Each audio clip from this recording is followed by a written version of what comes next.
All right, good evening, REIPro family. My name is Bo Manry. I'd like to welcome you to tonight's live Q&A session with myself and my business partner, Chris Goff.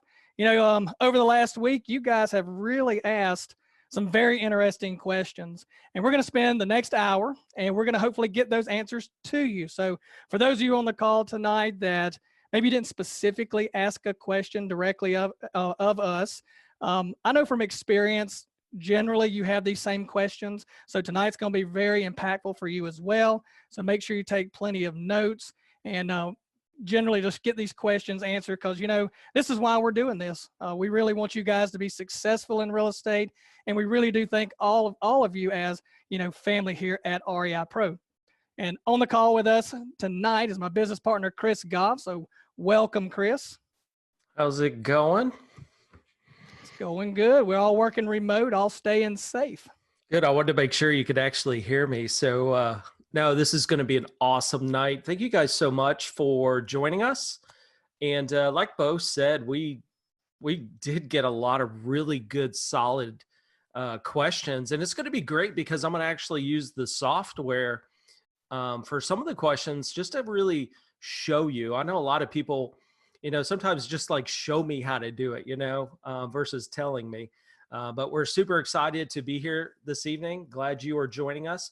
A couple of things that I'm super excited about that's coming out very, very soon. We're going to send a notice out here shortly is about our new lease option training series. And it's one of my favorite strategies. I love it.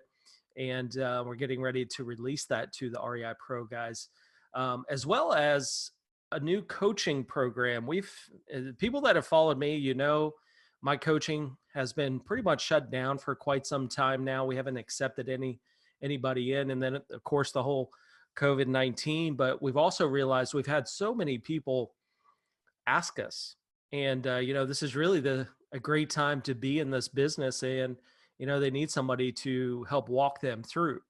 And we're going to be releasing a couple of different programs out to you guys for those that are interested and say, hey, I need somebody to walk me through this. Okay. I'm tired of figuring it out. I don't have time to waste. I can't afford to fail, all that good stuff. That's where I don't want to really call it a coaching program. I want to call it more of a support program, because that's really what we do is support, not only educate and walk you through the process. It's also more of a support piece for you. So anyways, thanks so much for being here tonight, and I'll pass it back over to Bo. Yep, we're about to get started here. I did want to make a couple of announcements. I know a lot of people ask about what's coming soon and maybe some various features. I thought I'd throw a couple of them out there for you just so that you can see what's coming here on the new horizon. And a lot of people have asked about the step 2 when you purchase the contact information on a seller. You pay $1 right now and you pay one at a time. I had a lot of people ask, can we just go ahead and buy credits, buy that in bulk so we don't have to charge the card one at a time for $1? Well, we are introducing credits here in the very near future. You're going to be able to buy multiple various different package plans, if you will, and you're going to get this where you get a significant discount when you run those searches by purchasing those credits. And along with that's going to be coming the ability to batch append these phone numbers and emails to an entire list of people in one time. I know that's a feature people have been asking for. So that's a couple things coming on the horizon here in the very near future. So stay tuned for that. We'll put out an announcement when that's coming and when that's being released. Now, we're about to start answering these questions that came in this week. But if you have any questions and you want them answered live, go ahead and open up that Q&A box. I already see, some people typing some stuff in already. Now, I can't promise that we're going to get to each and every one of them. We're going to try, but this is around an hour session. We're going to do our best to get all the people's answers that, submitted the questions directly. And what, Chris, I think a good thing is to show people in case you didn't ask questions because maybe you just didn't know how to do that. I think I'm going to jump over and show you guys real quick how you guys can do that.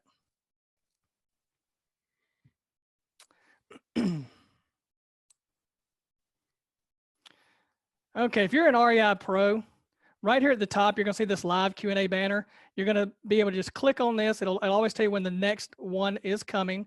Just click on this live Q&A banner. and you'll come to this site. Hopefully you guys have already seen this. Now, right now, of course, an hour, 24 hours before we start, we stop taking questions, and we'll show you how to connect for this live session. But there will be a form here that you can fill out to simply say, it's my name, here's the topic, and here's my question. So make sure you get those questions answered for next week. Okay, so let's go ahead and jump in, and let's get started on these questions. Question number one. Question number one, coming from, hope I don't murder any of y'all's names, but Alawashina. She says, I love REIPro. It feels like I'm in real estate school sometimes. So I've been making phone calls non-stop, minimum 10 to 20 a day, sometimes even more. And every phone call is a learning experience. But what are some tips for gaining rapport on the phone with zero experience in real estate? My focus is in wholesaling until I close my first deal. Well, to me, this is a really good question because I remember my first phone call, and keep in mind, everybody starts off as a beginner, right? So you don't walk into it already knowing everything. And I think making phone calls teaches you so much. It really does teach you the business where, I work with a lot of people, and people are scared to make that call because not sure what to say, how to say it.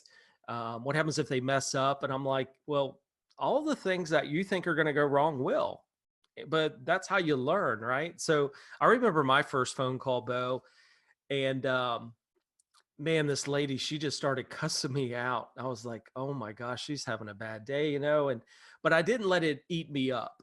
I just hung up, picked up the phone, dialed the next number. It was the first time and last time that's ever happened. Somebody just cussing me out. It was, a lot of people that could have scared off.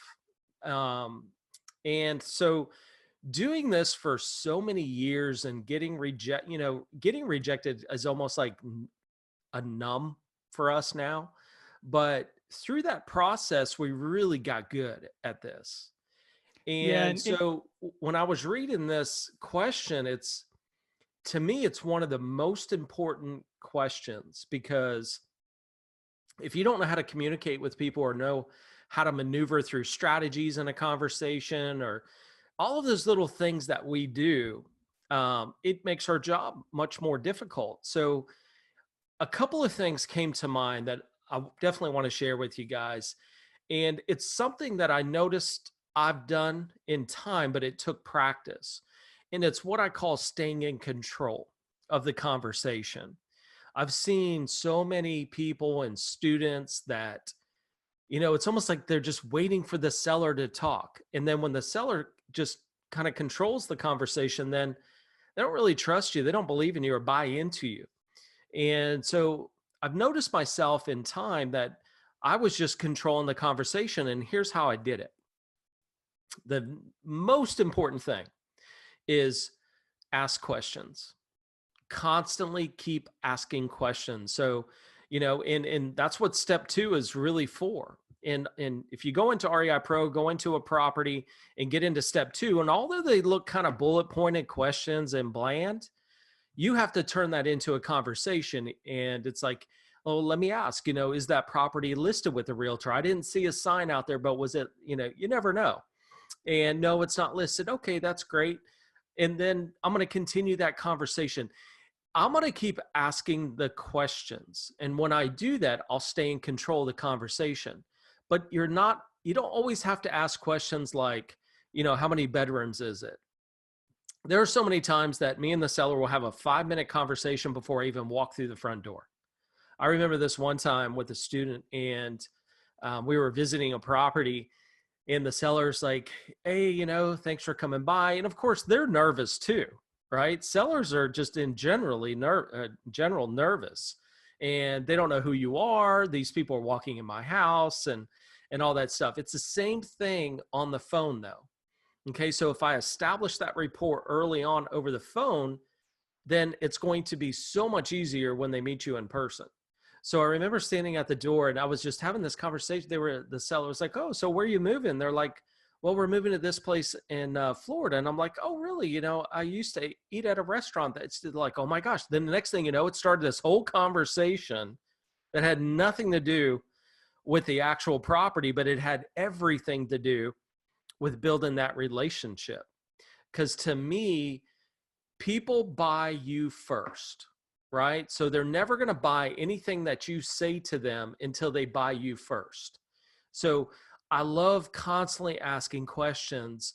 And I know when you're doing these phone calls, you're nervous, right? I mean, that's at the end of the day, you just, oh my gosh, you don't want to ask the wrong question, or you may not have the answer to the question that the seller's asking you.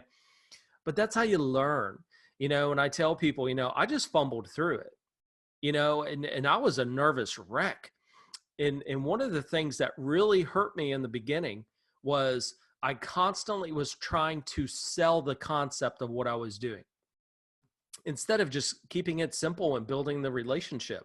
And I think, to me, if I could give you one great tip, it's to constantly ask questions.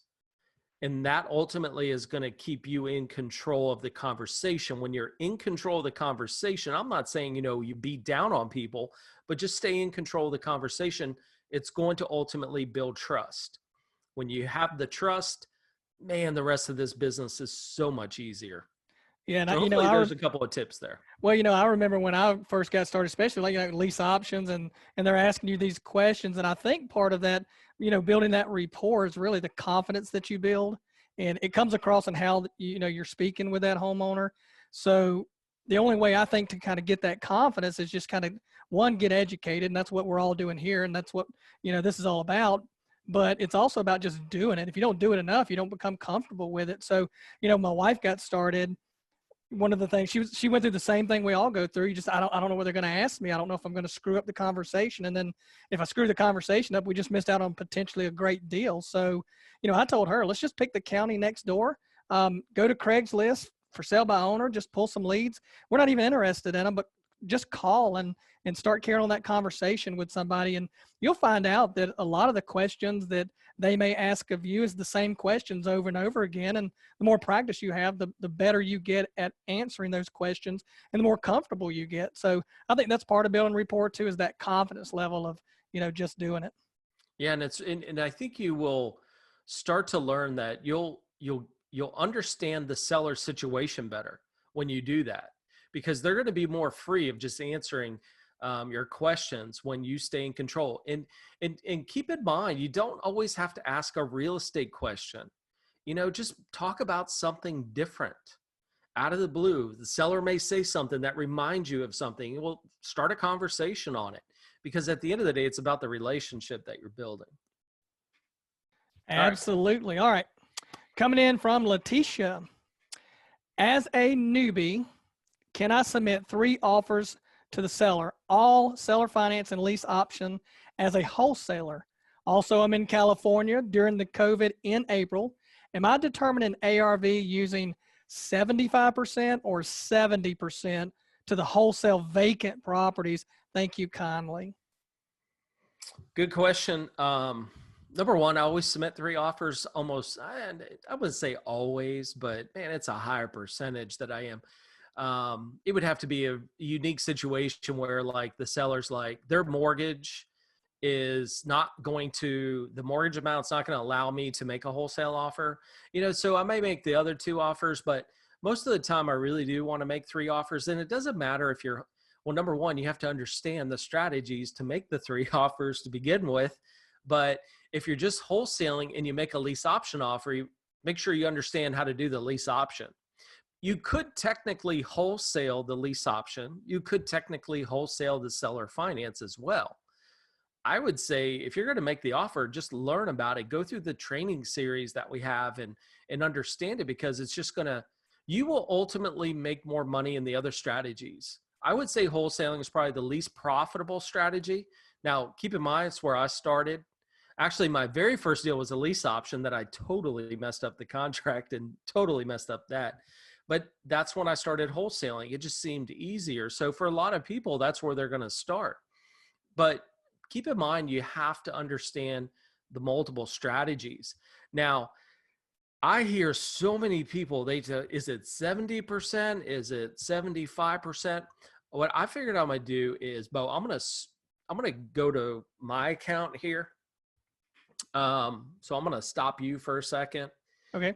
And I'm going to share my screen here, because I want to show you exactly, there is no like, I'm just going to pull a property up. That's all I'm doing. I'm going to go down to step 4. Okay. Because I want to talk about this cash offer. So anytime I wholesale, anytime I retail, this is the offer formula that I'm going to use. I don't go to a property and say, okay, what is it worth in tip top shape? And then, okay, just throw a percentage out. That's what we're going to offer, because then that wouldn't be an accurate offer. So I'm just going to throw some numbers in this particular, just to show you. This won't be exact, but again, if we're wholesaling a property, it's probably a home that needs work, and especially in this price range, we'll just get to 75%. Now, the formula here, depending on the area, now this could be different for everybody. What I would recommend as far as your acquisition cost, this is going to be the cost of actually like your closing costs when you buy something. Your closing costs down here are the cost of selling it. So when you wholesale the property to an investor, eventually they're going to sell it, and you're calculating their expense before the offer. Holding expense is going to be, I'm not going to go through all the explanations. You guys go through this. I always like to put in a hedge expense, which is, I like 10%. It's 10% of the actual repair. And that's kind of that buffer expense in case you miss something. So now I know my investor that I'm going to sell it to, let me get to 6%, is going to use that. You're going to play around with this wholesaler's fee. And then generally I like to put this about 15%, but in this price range, I might have an investor actually take less than that. And I'm going to adjust this, but here's my point. When I come over here, let me just calculate. You're going to see the percentage of after repaired in this example came out to 68%. Now, I'm not just throwing, hey, I'm going to just offer 68%, because that wouldn't work with every property, because the one thing that's ultimately going to change it, this needed 100,000 in repairs. Now it's down to 65%. Now, generally speaking, any house that needs work, and that's generally a wholesale deal, I like to stick to 65%. That's just me. So if I run through this calculation and I said, okay, I can pay 583, but it's actually over 65%, I might just take this down to 65%. So my starting offer is actually going to be less than that 65%. Now, some people use 70%, but in this case, I can't go over 65.2 with that repair number, period. Otherwise, you pay too much. And then you're trying to sell it. And guess what? An investor's not going to buy it because the numbers aren't going to work. You have to go through this formula. So I use this formula today. I don't go and say, hey, I want to buy this property at 65%, because it may be at 48% once I fill out this number. So I don't want people to think that you actually go based on just a percentage out of the blue. You really do have to go through this formula and to get to that actual maximum cash offer. So in this example, you see 583. If all of these numbers came true, you're just working the numbers backwards. Okay. So if I bought it for 583 or put it under contract for 583, I'm going to assign it for $13,000. And when the investor buys it, they're going to have acquisition expense to buy it. They're going to put in $100,000. Then they're going to have holding costs. And once they sell this property, okay, they're going to have a realtor sell it. They're going to make a commission at $53,000 based on an asking price of $895.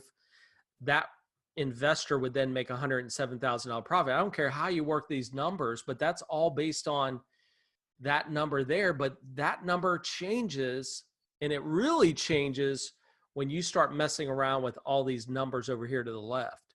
Okay, so don't think that you just go in and say, hey, okay, it's worth $895, just offer 65%. Because, you know, there could be maybe this house has 150,000. Whoop, one too many. If I go calculate that, well, I can't pay more than 59% of the ARV, period. If you do, you pay too much and you're not going to, if I do, I got to lower something else. Otherwise an investor is not going to buy it.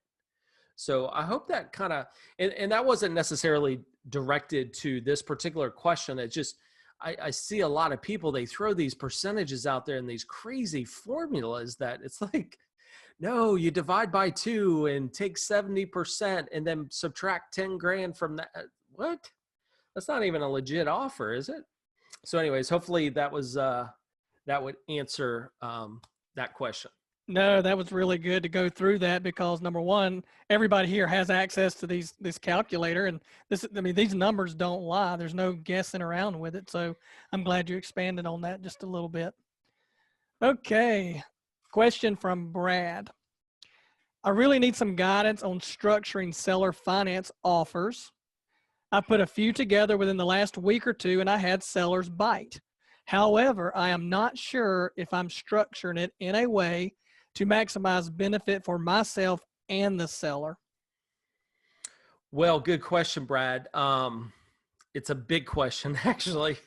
And, you know, I was actually thinking about it today, how to give you some advice. I'm also going to show you how to do it.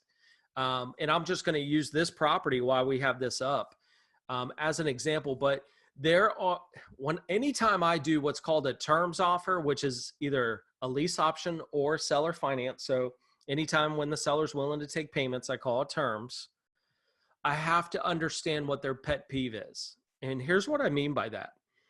Is the pet peeve of the seller really to get the most for the asking price?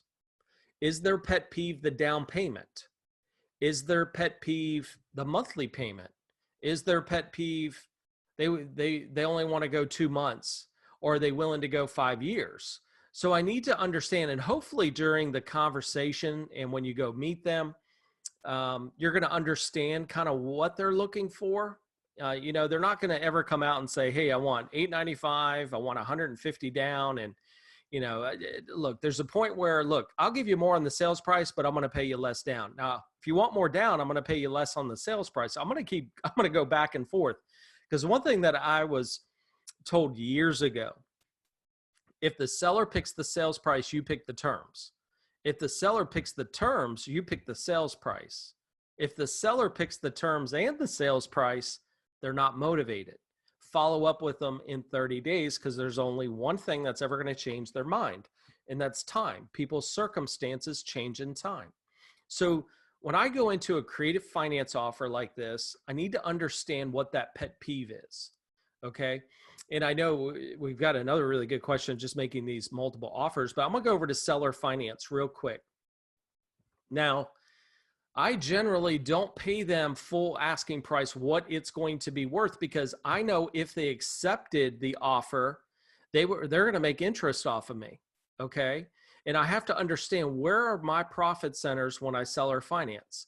Well, the first profit center is going to be the difference in down payment, or depending on how you're, you know, I guess depending on how you're selling it, your exit strategy. But if I do a seller finance and I do a seller finance, what would my exit strategy be?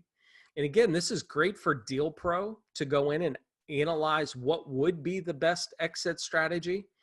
But think about, don't pay the seller full price, because in time, they're going to make a lot more on the property. Okay. And also think about this. Sellers, when they sell the property, a lot of times I'll ask, what are you going to do with the money? They're like, well, I'm going to put it in savings account, or, you know, why would you do that? You're not going to make any interest off that. Why don't you just take payments and use this property as an investment? And that's why I love seller finance, because at the end of the day, you're going to make all this extra money. So it's a great sales pitch to a seller on why they should take seller finance. Heck, the house that I just bought is on seller finance. So now when I go in here, I know, and I'm just going to say, hey, let's assume that the after repaired value is $895. I know if I make a lease option offer, that sales price will always be the highest, number one. Then my seller finance sales price would be next. And then of course a cash offer would be the lowest. So when I think seller finance, I want to be kind of somewhere in between that low and that real high, but I want to go too low because I don't want to discourage the seller. Okay. And hopefully I'm getting a vibe from the seller before I'm doing any of this. So, just to throw out a number, I might throw out 825. Okay. Now, of course, I want to get in with as least amount down as possible, because I know depending on how I sell this, that could be a profit center for me. Plus, I don't want to take a lot of cash out of my pocket. Okay. So I'm going to just throw a number out here. Let's just say 25,000. Could you get it cheaper? Absolutely. Could you, maybe the seller wants a little bit more, but let's just stick there. I think this is a very reasonable down payment. Now, of course, you want to get in as low as you can. And it all depends on, does the property need work? Because if the property needs a lot of repairs, I'd be like, look, I can give you 5,000 down, and they may laugh at me. And I was like, look, I don't want to make a double down payment. I don't want to have to give you money and then turn around and have to put more money into the property. To me, that's a double down payment. Okay. And I think if you be realistic, and if some people say, well, I don't really care about your double down payment, I need this much down. Well, how about if I make the first 3 months payments up front? There are ways for you to actually get in with low down. I'm just throwing out an example. Now, the interest rate, of course, I want to get this as low as possible. Actually, I might start this at 3.5. And especially now with interest rates down, it's really a great strategy. You don't have to give them like 8% interest. We want to go as low as possible because we want to get that monthly payment down. Now, we're going to always try to amortize this over 30 years because it's going to lower that monthly payment. And then down here, loan term, another term for this, we call it balloon, is we have 5 years here. So what that means is I'm going to make the payment for 5 years or up to 5 years. And then at the end of 5 years, on or before, I would need to pay whatever balance is owed.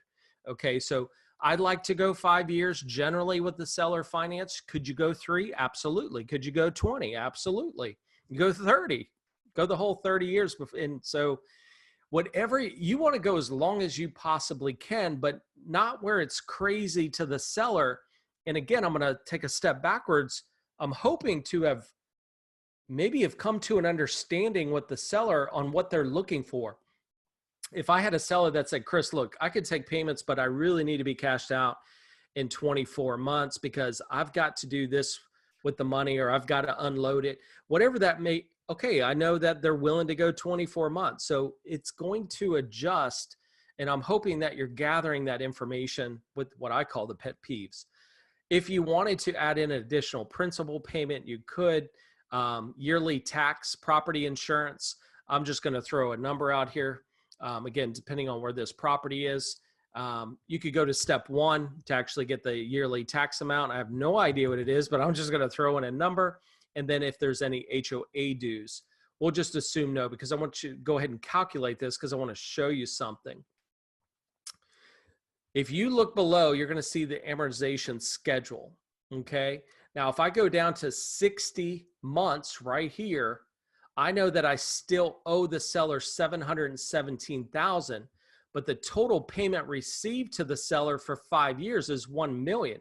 So it's pretty easy to go to the seller and say, look, I could pay you $825, but you're really getting over $1 million over the course of 5 years for this property because of the interest that they're actually making. So we definitely want to understand the pet peeve of the seller. If you have a seller that just is not motivated and they're just, what is it? Is it the down? Is it the length of term? Is it the sales price? Is it the monthly? Tell me what it is. And you can always adjust these numbers as needed. You could literally make 100 different seller finance offers on the exact same property because I could change the sales price by $5. I could change the down payment by $1,000. I could go 3.75% interest. There's so many ways that you can structure this. At the end of the day, you just need the seller to say yes, right? So try to gather all of that information when you're talking to them. How much money would you need down? What monthly payment would you be looking for? See, I might just kind of throw these questions out before I even make the offer just to see. Now, if you're not throwing those questions, then it's kind of like you're just throwing a dart and, in the dark here. So you're just going to have to throw out something. I will tell everyone right now, it's going to sound crazy, but I can tell you right now, when I make a seller finance or a lease option offer, I generally give them my best offer first. Like, I know I can make money with this offer. I think when we go too low sometimes on some offers, now keep in mind, wholesaling, you just got to follow the formula. Sometimes when you go too low, the seller doesn't even want to talk to you. They don't even want to negotiate. So hopefully there were some tips in there, but it is such a big question. And I think a lot of it comes back to the seller and what their pet peeves are. Awesome. Okay. Next question coming from Henry.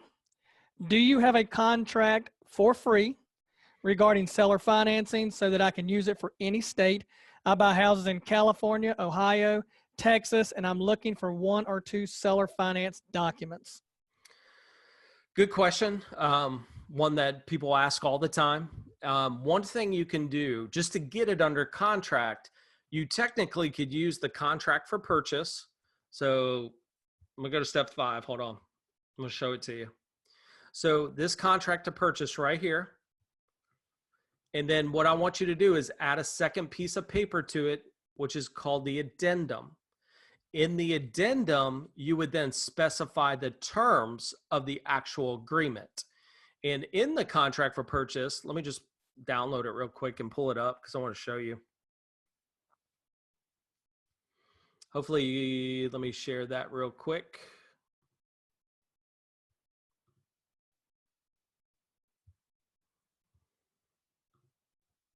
Oop. It moved on me. Let me show this contract real quick because there's a very important, hopefully you can see the contract here. If you go to 4, is there an addendum to this contract? You'd want to circle yes in this case. And then you could specify the terms of that agreement in the addendum. So basically an addendum is a second piece of paper to the contract. So hopefully that worked. Because that's super important to know that. At the end of the day, there's like 11 different pieces of paper in a seller finance, and that's why usually I have an attorney do it. But that's how you could get around it. Just to put it under contract, you wouldn't want to sell it that way using that agreement because you need to have all the do's and don'ts. You know, if you stop making payments or what's considered a late fee and all that stuff that would need to be in there. All right. Next question from Justin. Good evening, Chris and Bo. My question is about wholesaling lease options. Is there only a set amount that I can only wholesale in a year time frame? YouTube University has a mixture of information. I have heard only 3 a year, 4 a year, and so on and so on. Also, I bought the lease option contract, wanted to know, will you guys be adding a subject to contract to be available for purchase and the wraparound addendum to go along with that?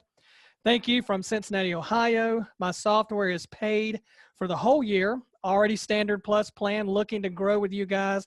And could you do a subject to training video? Lots of good questions there. Well, thanks, Justin. The first part of there's a few different points here. I love the YouTube University, by the way. That was pretty cool. You know, I've never actually heard anybody say it that way. But as far as seller financing, yes, there are certain amounts. And, you know, the one thing you have to be careful with, and really it's just seller financing, but the other types of deals and transactions, what you would have to worry about is when does the IRS consider you what they call a dealer that's going to tax you. If you have it in an LLC, things of that nature, doing business as a company, it's not that big of a deal. But seller financing is going to limit how many you can do in your personal name. Okay, so how many can I do? You know, it's that 3 to 4 number. You know, and if I start doing it full time and I want to do 20 or 30 of these things, I might have to set up multiple companies to do that. And again, you might seller finance it and then turn around and resell it so you can seller finance it, you know, a different property to kind of keep those numbers low. So really it's more for seller financing than anything other than that. It's just tax purposes, stuff like that. As far as the contract and the seller financing stuff, hopefully we just kind of covered that. There's just so many different ways to do this. You know, if you go to Rocket Lawyer, you can get some good documents from them as well.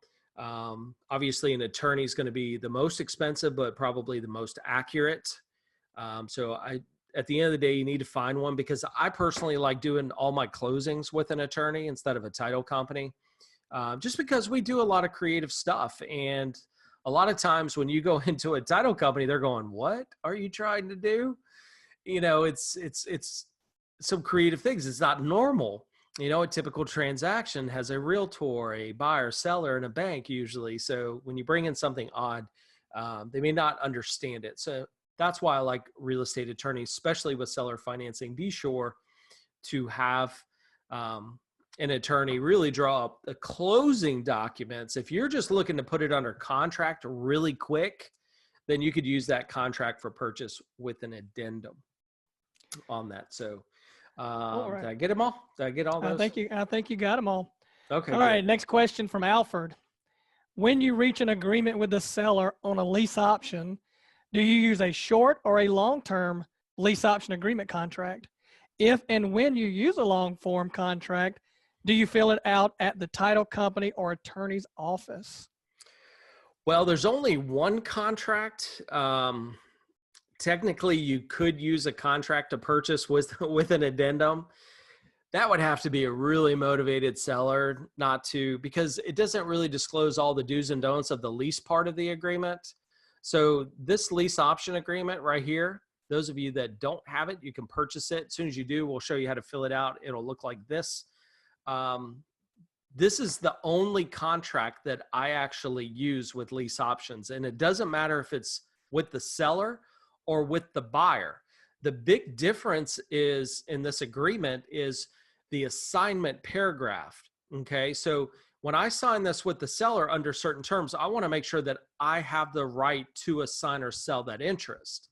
But if I lease option it out to a new buyer, I don't want to give them the right. So in that one paragraph, and you can download this in a Word doc so you can edit it, is I want to shall not be able to assign it. And other than that, you're just specifying the terms of the agreement. So I'm not really sure long or short agreements. I only use this one. I have gone back and forth and have used numerous contracts on lease options for 20 years and keep coming back to this hardcore lease option agreement. And we kind of tweaked it a little bit, had the attorney work on it. And obviously it cost me a lot of money. So we do offer it for sale. Here's the good thing is it's a one-time purchase. So if you foresee yourself doing a lease option, this is the only agreement that you're going to need as far as with the seller and the buyer. So you can download that. Now go ahead. I didn't mean to interrupt you there, Chris. I was going to say, I was just taking a breath. Okay. With that being said, when I do this with the seller, that's actually doing it at a kitchen table. We call it kitchen table. You obviously email it and so forth, back and forth, but you're not actually going to a title company or closing until the new buyer actually exercises their option to buy. So I'm going to sign this agreement with the seller. We'll just call it a kitchen table. And then I'm going to find a new buyer. I'm going to sign the agreement with the new buyer at the kitchen table.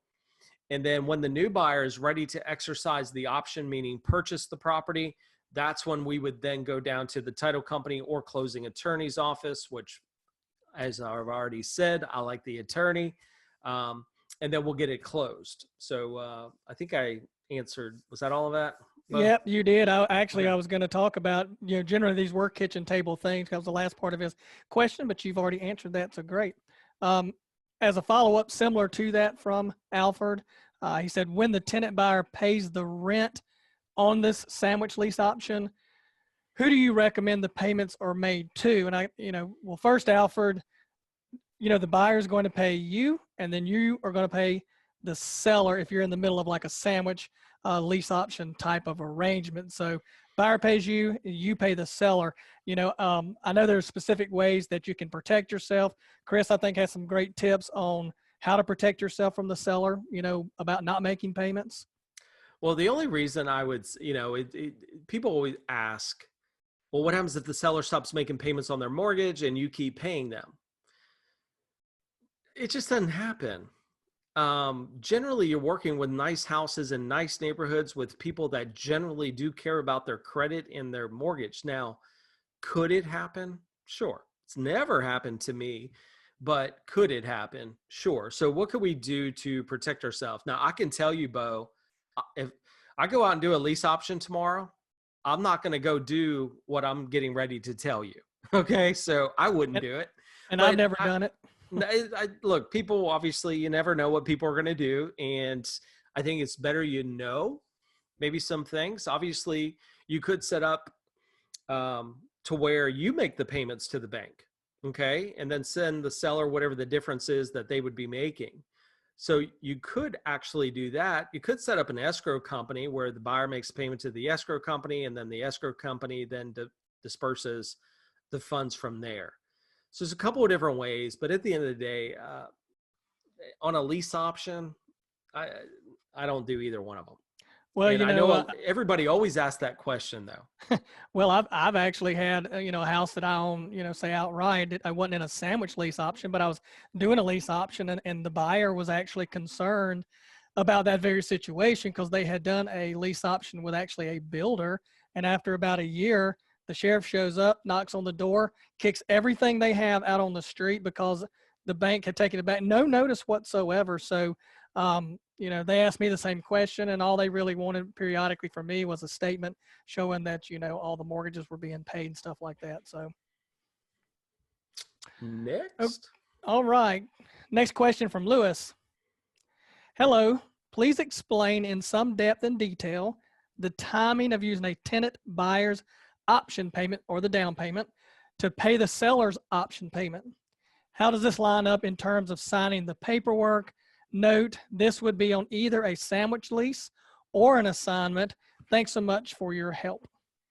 Yeah, unfortunately, I won't be able to go into too much depth because the answer is actually too simple.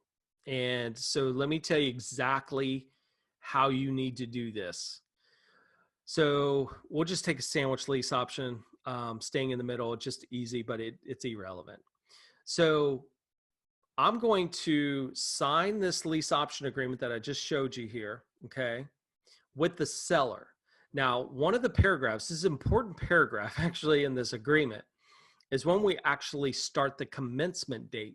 So although I'm signing the agreement today, I may not start the agreement for 30 days from now, as an example, okay? At that 30-day mark, the commencement date, I would then need to pay the seller the down payment or option payment in first month's rent. So my goal now is to find that buyer within those 30 days so I can use their down payment money to pay the seller. So let's say that I found somebody in 29 days. Okay, so I sign the agreement with the buyer. They make a down payment directly to me. Their lease option agreement initiates.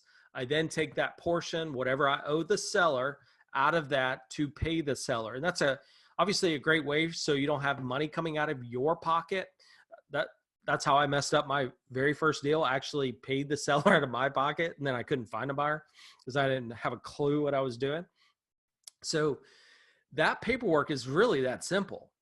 The commencement date is the big thing. Now, if you get all the way up to that commencement date, well, you owe the seller. Otherwise, you got to back out now or extend the commencement date on the actual agreement.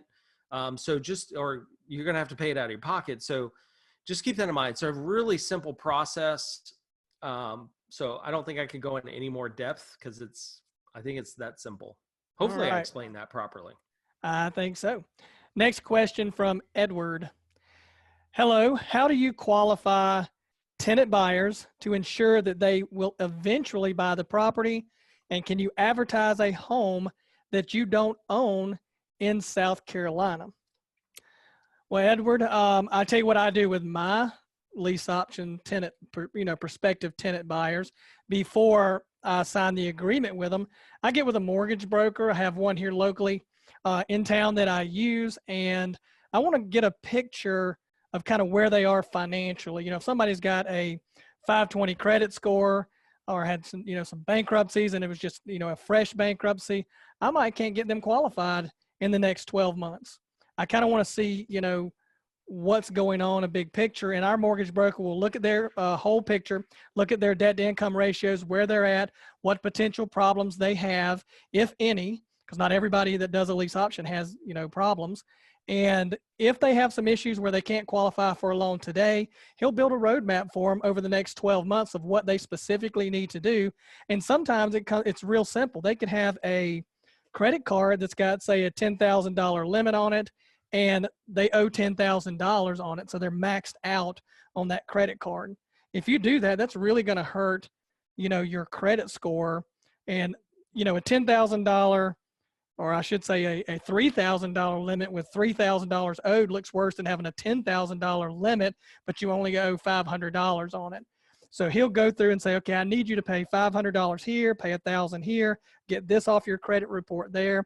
And then once they do those things, we can call him back up, and within 7 days, he can do some magic behind the scenes, get their FICO score readjusted, and then he can actually go in and write the loan. So I like to get with that mortgage broker and just kind of, you know, paint them a roadmap. We really want them, you know, to buy this property.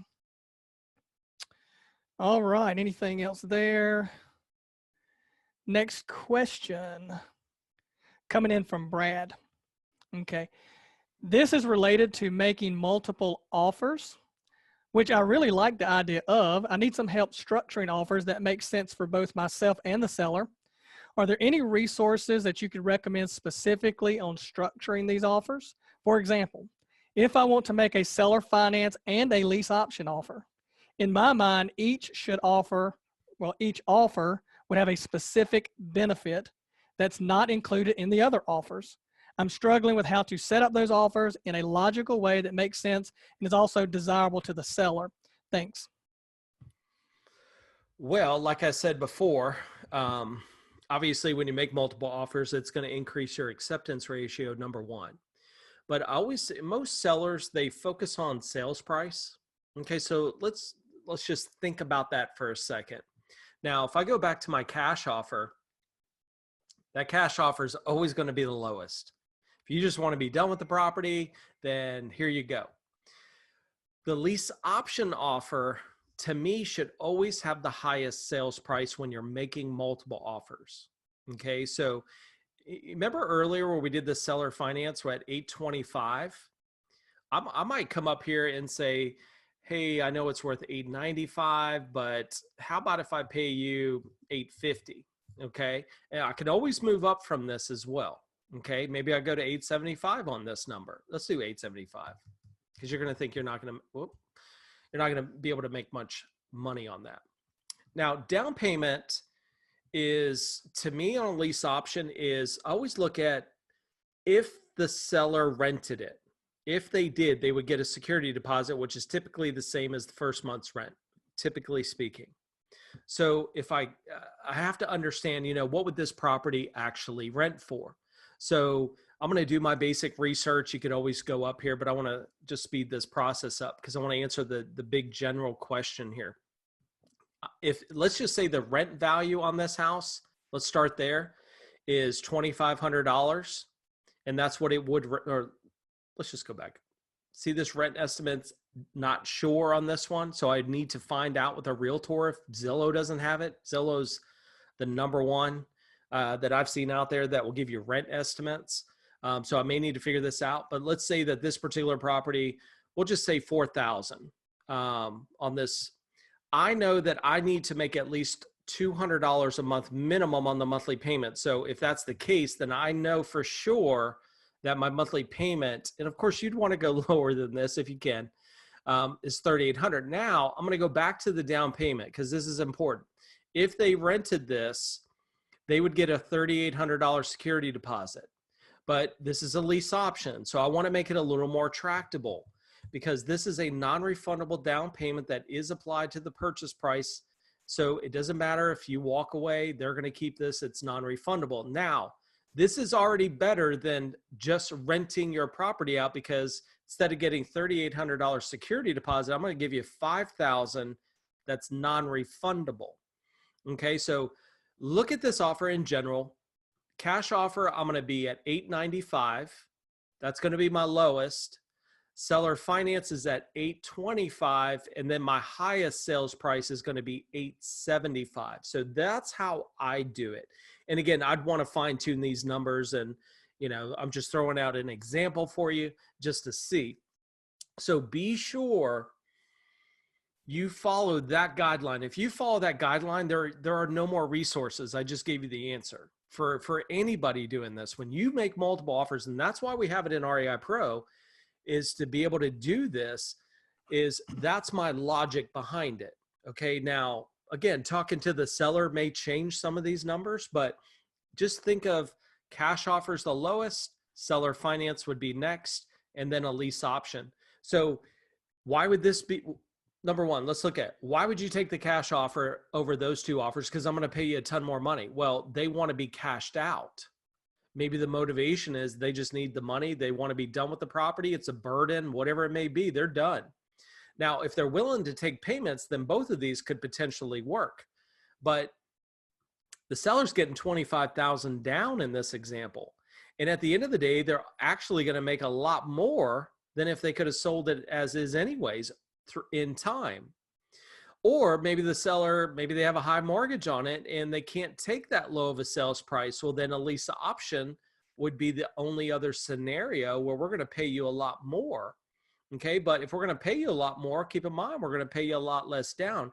And especially with a lease option, we don't own it. The seller's still going to retain title to the property. They're just leasing it with the option to buy. So I'm not going to pay them the 25 grand. So we start looking at these three different offers. It really does come down to what is the pet peeve of the seller. If you want more on the sales price, take the lease option offer. If you're willing to take payments and wait to make more money in time, take the seller finance offer. If you just need to be cashed out, take that offer. So that's going to give you the strength. And think about this. Nobody's making multiple offers. Nobody out there. People that are making multiple offers is because they're in REIPro or they watch me do a video. People just don't make multiple offers, but it's a huge benefit. But again, goes back to one of the earlier questions. You have to understand the strategies. Okay. So we do have, and I highly encourage you guys to go to the education center. If I click up here, is to go through. We're going to be actually redoing this whole new lease option series that's coming out. Check out the pre-foreclosure. You got some seller finance stuff. Here's the property that I just bought. Definitely go through those. It's going to give you so much education. We're going to continually put a lot more education into this. There's going to be so much education in here that, to me, the education is far more worth what you're spending in REIPro. It's almost like the software is free because of the amount of education we're going to give you. Perfect. Okay, next question from James. When will you add probate leads? This will be a great asset. Well, James, we are always looking to add new leads, and definitely probate is one of those. When we add leads to LeadPro or REIPro, we have to do everything from a national scale, and we have to vet the companies, if you will, make sure their data is reputable, but we can't just do it in one county here, one county there. I know we could go get it, piecemeal it that way, but we have to do everything on a national scale. We just haven't found anybody yet that meets all of our criteria. Of course, you can go get your own list from the county or from other places in your local area. You can upload that list into REIPro, and we have all the marketing tools and the direct mail around probate leads. So I encourage you, go get those leads, put them in REIPro. You could also use the step 2, contact an owner, look up a nearest relative, and do various things like that. So, but it is on our list. We are looking, and hopefully we will find that perfect source one day. Okay, let's see. Next question from Susan. Have you ever done a lease option with a property in probate? Yes, actually have done one and only one. But at the end of the day, it really doesn't matter. You can do it with any property. Someone's willing to take payments, but it definitely, this question actually reminded me of one of my students, Rex. This was actually how he did his first deal. We made multiple offers. They just wanted to sell the property. And we went ahead and made 3 offers. We made a cash offer, just as I explained, a seller finance offer, and a lease option. In general, if you ever seen me do a live event, I always talk about this because it's just hilarious. My student just got started, and he didn't know anything about anything. So of course I walk him through, and I actually help him make the offers and all that good stuff. And so he makes all 3 offers, and they came back and said, well, I talked to my brothers, and we want to take the lease option offer, but what is it? They didn't even know. And my student's like, oh, you know what it is. It's just a lease with an option. And it's so funny because all they saw was the sales price. They wanted to make as much as they could. And that's where we set the sales price at the very highest. And that's the offer they took, but they didn't even realize what in the heck it was. So it just reminded me of that. So, but you do a lease option on anything, commercial, mobile home, residential, obviously, a condo, on anything. All right. Now I know we're getting up on about that hour mark, but we still have about 8 more questions I want to go through tonight. So hopefully you guys can hang in there. Most of you are hanging in there. I appreciate that. So we're going to try to, get through these last 8 here. Next one coming in from, let's see. Next one is coming in from Evan. I've done 2 deals under contract with the seller, both with existing loans that fell through at the last minute from buyer concerns. On the first one, the exit strategy on the first deal was to wholesale it based on 48% equity in the home with $5,000 cash to the seller at closing and a $2,500 assignment fee. The buyer then agreed to purchase verbally and sent a contractor by to estimate the rehab cost, which was lower than mine. And then the seller pulled out because he came with a counteroffer. And then I tried to renegotiate. The second home was a similar story with a different buyer, but the exit was to buy and hold since the property was under rental management. So how do I protect myself against and or control my buyers through this closing, all the way to the closing process? Well, and I had to read this question like 3 or 4 times. I just want to make sure I understand the question. Number one, if you have it under contract with the seller, did they go around your back with the buyer? And if that's the case, then of course that would be breach of contract. And that's kind of the cool thing about real estate is buyers don't have to buy, but sellers have to sell. Okay. So, even just traditional buyers, if you go and you get looking to get a mortgage, move into a property, you're going to put down earnest money, but you're not legally bound to buy it. You could back out of the deal, but you're going to lose that money down. Okay. So, but a seller, that's completely different. So I'm assuming that it was under contract with the seller, and that would be breach of contract. But the best thing is, a very easy thing for you to do. And that's why we have these executable steps. So when you pull in a property, if you just follow these all the way down to step 10, you're going to close a deal. So once I put this under contract from step 5, I'm just going to go to the affidavit. I could then print this out. There's a video there and then I'm going to explain to you exactly how to fill it out. It's basically a 1 piece of paper that says, I, Chris Goff, swear to the world that I have this house under contract. I go and then file that down at the local county recorder's office, the county of where the property is located. So if the seller went around my back and sold it to another buyer because maybe they made a different offer or whatever it may be, they're going to do what's called a title search. So in that title search, guess what's going to pop up? My affidavit. They can't legally close the deal. Otherwise, the title company would be sued in that process by you. So I'm hoping that that's what the question was, because it's actually a very simple thing that we should be doing. And the great thing is you don't need the buyer or the seller to sign it, only you, the investor. So definitely utilize step 6, watch the training video, and that's going to help protect. I couldn't tell you how many people that have reached out to us where this one thing has saved them so much money. I remember this realtor said, hey, Chris, this saved me 30 grand, just this one thing. So I guess it was worth it then. So anyways, I hope that was the answer. Just trying to go through that question. All right, next question from Peter. I own the property. I want to own or lease the property. I want to take refinance money out of the property before I lease it to a buyer. Could I structure the contract to read, I pay back refinance money before a new buyer will assume property. I have restored 100% equity that I have taken out.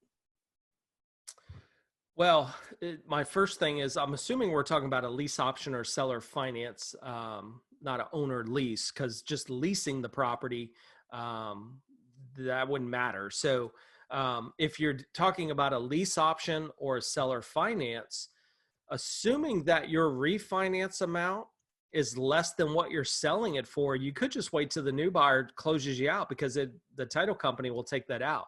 That's going to just be a mortgage on that needs to be paid off at closing. So you really don't have to put in there, hey, I'm going to hurry up and pay this back. I just need the cash now. So I'm hoping that's where the question, but I didn't quite understand that owner lease part of it, but hopefully that answered the question. All right, coming in from Jared. I have a few owner non-occupied rentals.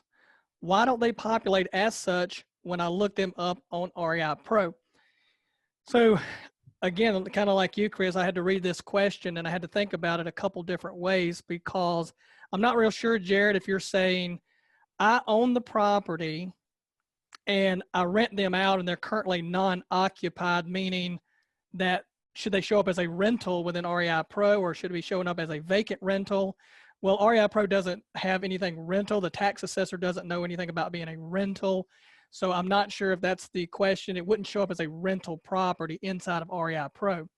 Now, if I reverse a couple of words, you could say I have a few non-owner occupied properties that I rent. Why don't they show up or populate as such in REIPro? If that's the case, maybe you're referring to the owner occupied flag in REIPro, and whether or not that's set. A lot of that depends on what's going on at the county. I'd have to have some addresses to look at it, but in general, the owner occupied flag is set based on here's the property address and here's where the tax bill is being sent to, and are these two properties different? And some, most time, if they're different, especially in different states, and it's not owner occupied. Sometimes that maybe in a specific county or even a specific property, we may not have the tax bill address, and it would be kind of hard to determine it, but there are other ways to know if it's owner occupied or not. It could be, we look at exemption flags as well, meaning do you have a homestead exemption, a disabled exemption, a veteran, a senior exemption, and some of those exemptions, in order to have that exemption, you must live in the property, so it would say that you're owner occupied. So I'm not sure exactly which scenario there, so I wanted to try to answer both of those, and hopefully I got that answered for you. Next question from Lewis.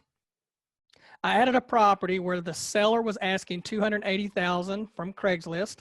That same property advertised on Zillow for sale by owner shows a zestimate of $315,000. So I ran the comp analysis on REIPro using 4 close comps sold within the last 6 months. The estimated ARV was $320,000. But when I went back to the property in REIPro work area, it showed a value at $267,100, less than the original asking price. What's going on here? I was thinking that the asking of $280 was pretty solid, but now I'm not so sure. Numbers were all over the place. Please help me out. Thanks, Lewis. Well, I guess the first thing, Lewis, is, did you change your comps as far as how that value is showing, or are we talking about the estimated value that you're seeing on the property detail screen? But, either way, the comps are the single most important thing. I don't care if it's a zestimate or if it's an REI, the estimated value you see in REIPro. These are computer models. They do the best they can to figure it out. And sometimes, Zillow's estimate and REIPro's estimated value are going to be dead on. And sometimes they may differ just a little bit. I'm not sure, exactly all the formulas that go into the zestimate, but, we do try to update ours about every 30 days. And it's looking at, general like kind properties in the area, same type characteristics, how much they sold for, and it's doing the best job that it can to get that estimate. But at the end of the day, the comps will be the single most important, because that number can't be played with or estimated. It's the recorded value at the recorder's office exactly how much that house sold for. And if all things were comparable that you were selecting, then that would be the value that I would use based on, you know, my ARV. And of course, you got to look at other factors as far as your offer goes, like repairs and so on. But comps, that's the most important one to be using. Okay, next question from Ashley. What are the improvements for dollar functionality or mass adding of properties? Okay, so for the mass adding of properties, Ashley, yes, we're adding a feature to import directly into the properties area. We've actually had that feature in years past, and a lot of people got confused. Generally, when you're wanting to put properties up in mass, people are talking about direct mail. So you would go to the direct mail area of REIPro and you could upload it there. And then if you truly are wanting them in the properties area, you can look inside that campaign. You could select all of them, and under the actions button, there's a section that says add to properties. So you definitely could do it that way as a workaround, but we are going to go ahead and add the import properties feature back so people can do that in bulk if that's really what they intended to do. Now, for your second question, or technically your first, the auto dialer functionality. This is such, to me, kind of an important topic that I did want to spend a couple of minutes on this. We're not really looking at putting in an auto dialer feature, and here's why.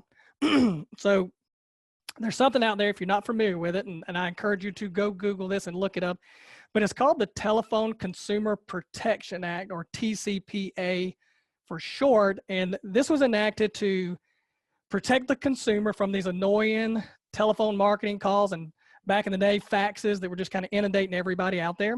And this law prohibits the use of automatic dialers with pre-recorded or artificial voices unless, and this is the key part, unless that consumer has given prior written consent to you to do so. Okay, then that would allow you for the business to use these telemarketing tactics. Now, telemarketers then begin using these, you know, RVMs, you'll hear for short, but these ringless voicemail drops. And it was kind of as a means to get around this whole TCPA. And so what ringless voicemail does is it doesn't actually go through the cellular network. There's no dialing of a phone number that's needed. You know, generally this technology uses software. It's ran on computer servers, and it just kind of dumps the voicemail straight into the number's mailbox. And what the telemarketers were saying is basically, hey, it's not a call. So if it's not a call, then it can't be protected underneath the TCPA. Okay, so however, what I want to caution you is that the TCPA, in cases where it has gone to court and gone to trial, it has been determined that the ringless voicemail is a violation of the TCPA. And the federal judge in Michigan, he was the first person to actually rule against this because the recipient needed to play that message to know that what the subject matter was. The phone would issue a voice alert, and because both the imposition of, it had to be existing business made an actual phone call, the judge decided that the ringless voicemail was a violation of the TCPA. So that was in Michigan. And then more recently, here in July of 2018, Florida just signed into law, Governor Rick Scott signed into law that ringless voicemails are outlawed in Florida. And you cannot use it for soliciting sales of consumer goods, services, or even trying to convince recipients about purchasing credits or further goods and services. So he extended the TCPA in Florida specifically to say that the telephone sales calls and TCPA now will include voicemail transmission. So I wanted to spend a minute because we get asked this question all the time. How come you don't have, you know, batch texting alerts to sell? How come you don't have ringless voicemail? We're looking at all of these things, and we can surely provide you guys the technology to do it. And I can put a little checkbox on it that says, you know, the stuff that you never agreed to, or read that you agreed to, that says, you know, I hereby know that I've got written permission by all these people that told me to do it. And technically it's a violation of the law. We don't want to see anybody out there get into trouble. But now that being said, look, we're going to offer the batch skip tracing or phone append. You can take that number, and there are hundreds of companies that will let you do the ringless voicemail and the tracing or the batch or the text messaging and all that stuff. We're going to make it an easier process if that's what you want to do. Just wanted to make you aware of the Telephone Consumer Protection Act. Please go take a look at it and read it. It's pretty clear. Anything you want to add on that, Chris? No, that was a good explanation, actually. Okay. Next question from Philip. What have you found to be the best form of marketing to generate an email list? And then can you possibly explain the steps involved in putting together a campaign of that type? Yeah, when we talk about email list specifically, to me, it's a landing page or a squeeze page. So it's a one-page website that's going to get, people to opt into something. You're going to give them something in return. And a couple of things that we like to do video, like, hey, if you give me your name and email, I'll give you a video. Like you could do a landing page on how to save yourself from foreclosure type of page. And I'm going to give you 3 things that you can do to help stop this foreclosure. Okay. That may be in a video form. It may be in a PDF form or a small guide. And so I like to use landing page, and that's really just to build the email list. And then you could have multiple of these pages. So you think about it, you could have a buyer's, then you could have a lease option buyer, you could have a seller finance buyer, you could have an investor, you could have just a general one. You could get specific if you're in divorce. You could, in all these different situations, and build out these landing pages to get these emails, name, email, prefer to get phone as well. So if we're just talking about an email list, I would say a landing page. One of the companies that we like to use is called Lead Pages. And let me pull it up. So Lead Pages right here. We like to use them. It's pretty simple, little drag and drop. You can put one together fairly quickly, and it works. So that would be my way of building an email list. Yeah, and kind of to follow up on that, talking about maybe the steps involved, definitely have this, a form on your website, or the squeeze page, or this landing page. Of course, just by simply having that page doesn't mean, the whole world's just going to run out there and automatically just fill out the form and get on your email list. So, when we go out and do a live event, we'll teach this whole marketing funnel of how do we actually structure this so that we can capture all that information. And in general, let's just, starting from kind of from the beginning, you have this landing page. It's got a, video on it. It's got a form, whatever it's going to do. The purpose is to get them to fill it out. So the landing page itself has to do its job. But when somebody fills out that form, yes, we're going to send this over to some type of mail provider, list provider, like MailChimp, Constant Contact, whoever you want to choose for doing some of that stuff. And then, of course, you can set up multiple things when that form is filled out. Not only send it to my, say, MailChimp list in this example, I also want to send it to REIPro as an incoming lead on the dashboard. All of that kind of stuff and interaction is definitely possible. But again, now that I have the page, that doesn't mean people are going to get there. So part of your marketing funnel, now we need to market this list. We need to drive traffic to it. I don't think it's good enough these days just to assume I put a page up and everybody's going to flood in there. So I like to drive traffic, what I would say online and offline sources. I like to do both. I think they all work together. And what I mean specifically by offline, anything we don't do on the internet. So that could be flyers, business cards. It could be direct mail pieces. They can have, and on those different offline pieces, we're going to have links back to these landing pages. Maybe it has a QR code that they can scan, which takes them straight to the video with the opt-in form just below it. But all that's to get them to that landing page. Now, if I say online, I'm referring to everything that is specifically over the internet. So we're talking more about pay-per-click advertising and things of that nature. And in numerous sources, you can do, obviously, pay-per-click advertising from tons of companies, Facebook, Google, Instagram, you name it, And then when people click on your ad, that gets them directed to this page here. Here they are. The ad did its job, and it got them to the page. And a lot of people just stop right there. Just because we get somebody to the page, that doesn't mean they're going to necessarily fill out the form. Now, we hope that they do. We hope that your landing page does its job. But if not, go do some little research on this. You can build what we like to call audiences. And we'll build an audience, say for Facebook, or we'll build an audience for, say, Google Ads. And so we know if somebody gets to the page, and then we also know if somebody filled out the form. So let's say somebody did not fill out the form, but they landed on your page. If you're building your audience correctly, then you can now do what's called retargeting or remarketing to those people. So now when they're in Facebook in their feed, or they're visiting another website of interest, you can actually throw up another ad going, hey, remember me? You were just here the other day. Why don't you come back and fill out my form? You can change your marketing message, make a different offer. That would be kind of through retargeting. But then, once they fill out this form and it gets on that list, now you're going to take over and start doing autoresponders. Maybe send them some information about whatever it was that you put this landing page up, for. And then hopefully you're trying to get them through that whole marketing funnel to take action to the next, which maybe it's a phone call, schedule a showing, or whatever it is that you're doing. So that's just kind of one quick example of how we could take that whole landing page concept, getting them onto an email list, and build an entire marketing funnel to target people and just start massively building that stuff. All right, next question from Marvin. What is the best marketing tool? Well, Marvin, a lot of it I just went over. I think previously answered that with the online perspective and the offline. I think direct mail, I think Facebook, I think YouTube, I think Instagram.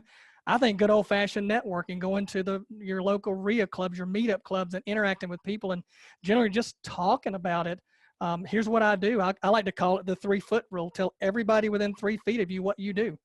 I know when I first got started going to meetup clubs, I always thought everybody was competition to me. Didn't really talk about a lot about what I did, but I think it's important because not everybody is your competition. Actually, I think it's just the reverse of that. I think you can totally JV on projects, and this person may be doing fix and flips like you do, but right now their money's all tied up and they can assign it over to you, make a little bit, and now you didn't even have to find the lead. So I think the best marketing tool in general, I think Chris would probably agree with me, is just not only just doing all this online stuff, but also yourself and just getting out in the marketplace and talking to people and just doing it, not stay, don't sit on the couch, get out and do it. Yeah. And I also think it really depends on what level. If you're just getting started, just start talking to people, make phone calls, go look at properties. You don't need to worry about all this nonsense stuff. Actually, if you're running full time and you need multiple deals coming in, then yeah, you're going to lead into this. But I don't want people that are just getting started to think you have to go out and buy all this stuff and do all these things to do a deal, because that is nonsense whatsoever. So I really think, the best marketing tool yourself, but also what level are you at? Because if you're just getting started, what you need to do is go focus on making some money.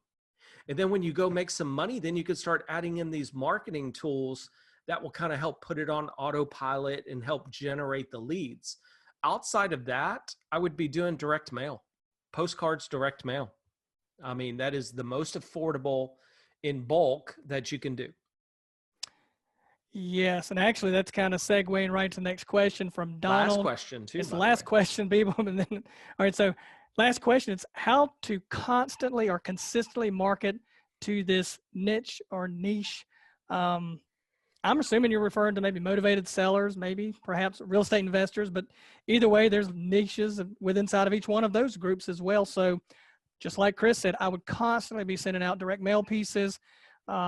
At least, if you're doing that every single month, every single week, you're sending those direct mail pieces out, you're just filling that sales funnel, and you got to keep that sales funnel filled. So they're dropping out the bottom, taking the action that you want. So, and then after that, I'd start looking at some other forms of marketing like pay-per-click, social media, and so on, just to kind of keep getting your message out there. That is correct. Good questions. Whew, very good That was questions. a lot of questions. And again, I encourage, everybody to submit your questions, because we're going to do this again next week. And hopefully you learned a lot. Hopefully you can take this away. We are recording it, so we will be putting this in the education center for you to go back and listen to, because, I think you should always go through things at least 3 times. That's kind of my magic number, because you always seem to pick up something new each time that you go through it. So a lot of great advice, a lot of great questions. And that's, again, what makes this thing work. And, thank you guys so much for being a part of REIPro. We look forward to enhancing REIPro, making REIPro bigger and better, and actually providing the tools that you really need, and not just these shiny dangling objects that people think you need. I think everyone's, gets a little crazy with some of this stuff that they do. But at the end of the day, it's all about getting out there and helping people and making money from it. That's what we all do. And so thanks again. And again, put your questions into REIPro. You'll be able to do that tomorrow, and all the way up to 24 hours before the next live Q&A. So again, thank you guys so much. Have a wonderful evening. Have a great weekend. And we will see you guys next week. Yep. One last thing I'm going to say is I do see a lot of people. We have a few live questions that we're not going to be able to get to, or we'll be here till midnight. So some of those are some good questions in there. So definitely go in there, put those in for next week, because we really want to get those questions answered for you as well. So until next week, we thank you guys for attending tonight, and we will see you next week.